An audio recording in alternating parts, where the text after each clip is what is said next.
And another great question come through in the comments asking about, should we just focus on VO2 and then just focus on FTP, or can we mix them in within the same training week and even within, in a separate question, within the same training session? So what I'm going to talk through today is the process I like to take a majority of athletes through, and then how that differs from our elites and professionals, and it all comes down to this concept of what we call phase potentiation. Hey, welcome back to the channel. Nick here, talking science of endurance and everything sports science in general. Please consider subscribing to the channel if you've been enjoying the videos or you're watching for the first time and you get something out of it. Hit the big red subscribe button down below, join in on the community, turn on the bell icon to get notified of when videos go up, but then also when we're about to go live and answer your questions up here on the channel in the live streams as well.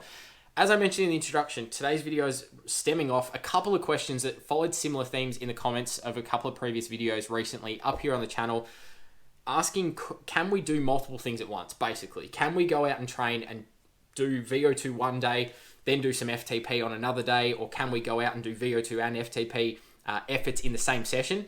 And really, the principles or the philosophy that I follow with the majority of athletes, and when I say the majority of athletes, is amateur athletes, your age group racers. This is anyone who takes their training reasonably seriously, but you're not an elite or professional, and you've still probably got a little bit to improve. And when I say a little bit, you might still have 5 or 10% to improve until you're at that uppermost limit of where you're ever going to get to. So when I say majority, I'm talking about pretty much the bulk of people doing endurance sports, whether it's recreationally, whether it's seriously as an age grouper and you're trying to get to world championships, anything like that. Majority of athletes are going to fall within a category of, we can follow this principle called phase potentiation. And all of this means is we tend to stick to a single focus in a block of training, whether it's a block of 4 weeks or you go through a block of 8 weeks. This is very similar to what we might think about when we talk about a base phase in endurance. You're just doing that focus on the long slow Ks, maybe some top end VO2 as well. And I would suggest top end VO2 in that base phase is also really critical. Then you move on to a race specific prep, and then you move on to your peak and taper. They are phases that what we call potentiation is it's going to build and allow the next one to springboard off it. So we build a solid aerobic base. What does that allow us to do? That allows us to have the Ks in the legs to be able to complete some higher intensity, more FTP focused sessions or race specific sessions, which then allows us to get into our recovery, taper, race preparation, peaking, whatever you want to call it, to then be ready to go to race. So they build on each other. And that's what we're talking about with phase potentiation. It's having a block of training or a phase of training that is going to target a specific stimulus with the idea that the next block is going to build on that and then work in and target the next component of our physiology or stimulus. So again, we can look at that as doing a block of VO2. You might do a block of 4 weeks, 8 weeks, 12 weeks, whatever you want to do, depending on your goals and your focus. Block of VO2 specific, and you only do things that are going to improve your VO2 max. So it's not directly specific to your FTP. We're not trying to work on your threshold here or your lactate tolerance, anything like that. We're mainly just focusing on how well can you take in, transport, utilize oxygen. So your zone 2 type work, your long, slow aerobic capacity work is going to be useful here. Anything that's going to improve the cardiovascular system in terms of that long, slow capacity or long, slow aerobic running, cycling, whatever it may be, is going to be beneficial. The really high intensity VO2 type stuff, work on that rate of oxygen consumption as well, is also going to be beneficial here.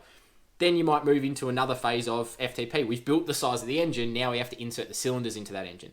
It's all very well being a V6 running on 6 cylinders, but it's much better to be a V8 running on 8. So we've built the size of the engine up from a V6 to a V8 engine. Now we need to work in those cylinders, and that's just the FTP. So we drop out some of those really high intensity intervals. Maybe we drop out some of the VO2 stuff, the 1-to-1 work to rest, where we're looking at really maximal stimulus.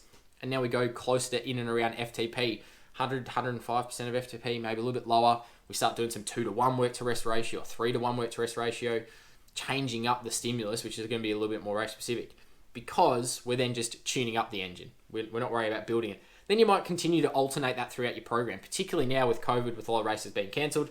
It's the type of thing you could just cycle 4 to 6 weeks on VO2, 4 to 6 weeks on of FTP, and just repeat that again and again and again. And you're going to see these more stepwise improvements rather than I just do the same thing all the time and hit a plateau. And that's where a lot of the average athlete, when I'm talking about the majority, fall into the trap of trying to do VO2, trying to do FTP, all of this in the same week.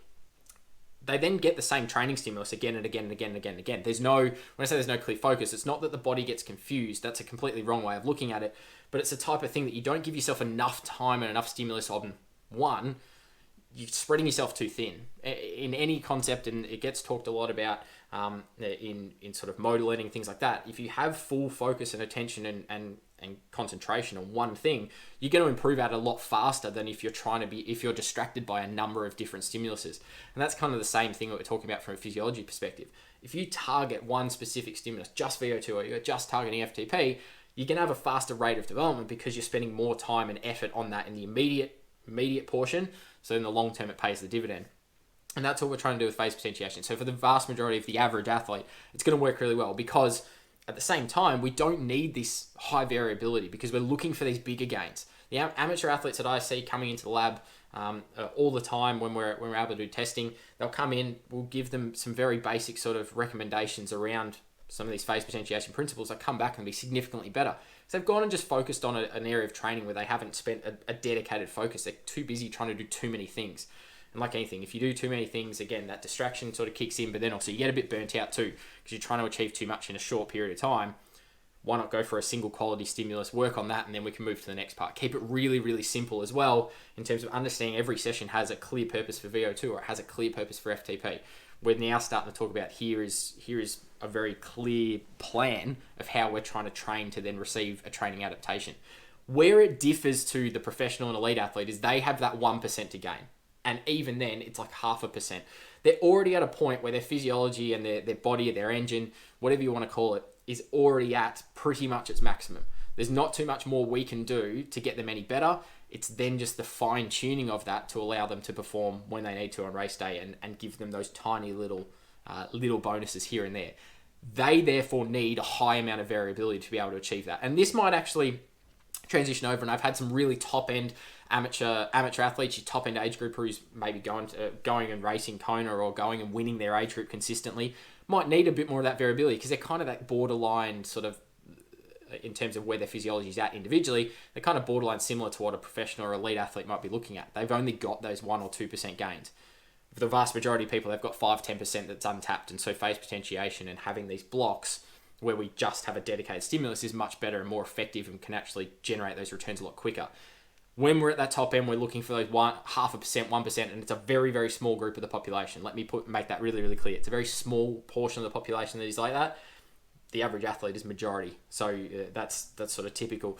But those little 1%ers up there, much more variability, and that's where you might be starting to add in doing more sessions throughout the week, where you might do a VO2 session on a Tuesday and then the Thursday is a bit more FTP inclined because we're looking at trying to give them differing stimuluses to get every last little bit out of every session and challenging the body in different ways more frequently as more needed. And this is the same for when we go and learn stuff. Again, coming out to my motor learning example, the better you get at something, the more challenge you need to be able to then continue to improve.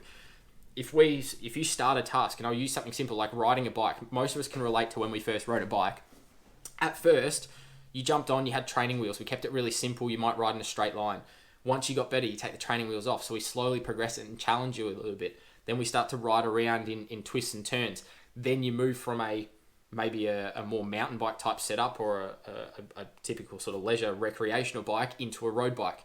You've got clip-in pedals. We go through that process now. You can see how it builds. We then move into a time trial position, which is more difficult to hold than what you would on a road bike. We start to change those little things to, one, improve our performance and our ability to perform, but then also challenge our ability to perform that skill also as we move through how good we are at executing. These are all the things that we're very, very much doing with our physiology and our training. It's just talking about it in a slightly different way. So hopefully that gives you a bit of clarity around, can we do multiple things at once or do we need to break them up? What are your thoughts below? What have you tried in your training programs before? I'm always keen to hear them in the comments as always.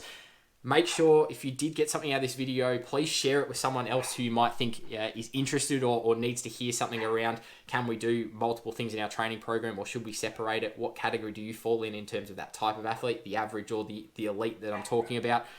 As always, continue to subscribe to the channel, keep supporting the great community we're building here. That is it for today, and we'll see you in the next one.